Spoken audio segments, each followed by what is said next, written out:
The old woman sat on the porch swing, her silver hair catching the last light of the Kansas sun. And she said, "I never thought I'd live to 70, but here I am, still kicking."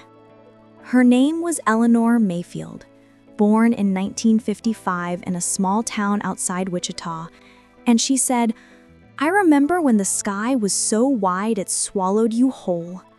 She rocked slowly, the chains creaking like old bones, and she said, "My mother used to tell me stories about the Dust Bowl, how the wind carried the topsoil clear to Chicago." Eleanor's hands, gnarled but steady, folded a quilt on her lap, and she said, "This was my grandmother's, stitched during the war when fabric was rationed."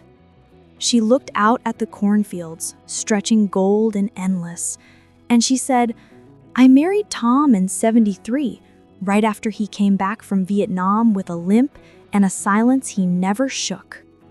Tom had been a quiet man, a farmer's son with calluses before he was 12. And she said, "He proposed under the oak tree by the creek, got down on one knee in the mud and said, 'Ellie, I ain't much, but I'm yours.'" They built a life on 40 acres, a white clapboard house with green shutters. And she said, "We buried our first child in 76, a little girl who never drew breath." Eleanor's voice cracked like dry earth, and she said, "We named her Grace because that's what we needed." The years rolled on, thick with harvest and heartbreak, and she said, "Tom taught me how to drive the tractor when I was 6 months pregnant with our second." She smiled at the memory, her eyes crinkled like tissue paper, and she said, "He said, 'Woman, you're stubborn enough to outpull any mule.'"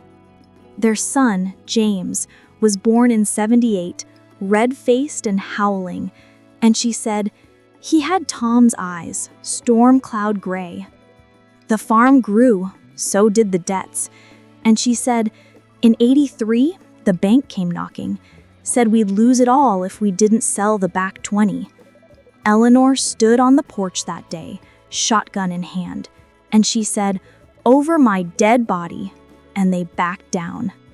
She laughed, a sound like wind chimes in a storm, and she said, "Turns out a 70-year-old woman with a gun is scarier than any banker."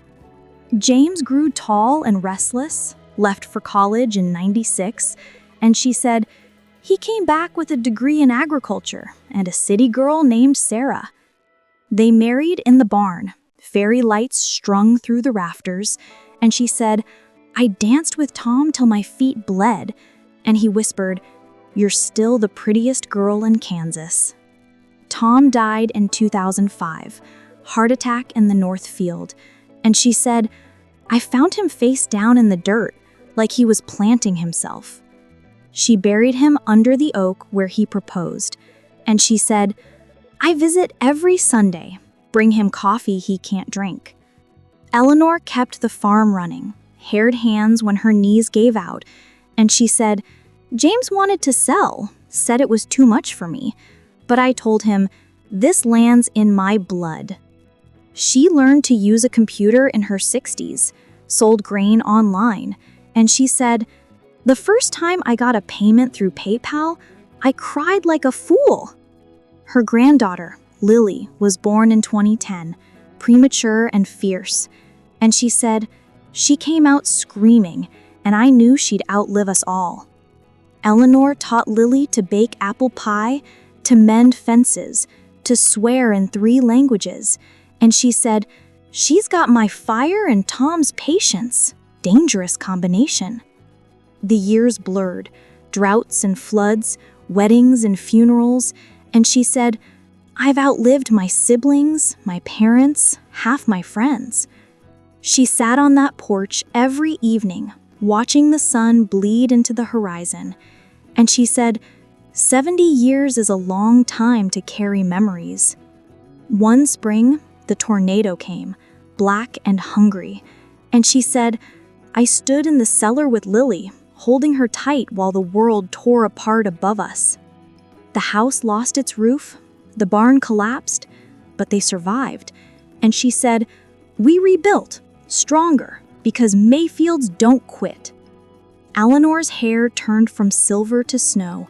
Her hands trembled when she poured coffee, and she said, "James worries I'll fall, but I tell him, I've fallen before, got up every time." She started writing her stories down, filling notebooks with ink-stained fingers, and she said, "If I don't tell them, who will?" Lily read them aloud on the porch, her young voice carrying Eleanor's words, and she said, "Grandma, you should publish this." Eleanor laughed, coughed, laughed again, and she said, "Who'd want to read about an old woman's life?" But she did it anyway, self-published a book called Corn and Courage, and she said, "Sold 50 copies at the county fair, felt like a millionaire." The cancer came in 2024, quiet and cruel, and she said, "Doctor gave me 6 months. I told him, I'll take a year, thank you." She fought with chemo and stubbornness, lost her hair but not her spirit, and she said, "Lily shaved her head too, said we match now, Grandma." On her 70th birthday, the whole town gathered, potluck in the rebuilt barn, and she said, "I looked around at all those faces and thought, this is what matters." She stood on a hay bale, frail but fierce, and she said, "I've loved, I've lost, I've planted and harvested, and I do it all again." The sun set behind her, painting the sky in fire, and she said, "Don't cry for me when I'm gone. Plant something instead." Eleanor Mayfield died in her sleep 3 months later, quilt pulled to her chin, and she said, in her dreams perhaps, "Tell them I lived." They buried her next to Tom under the oak, and Lily planted wildflowers that bloom every spring, and she said, "She's still growing things." The farm thrives. James runs it now, but the porch swing still creaks, and visitors swear they hear an old woman's voice on the wind, saying, 70 years wasn't enough, but it was plenty.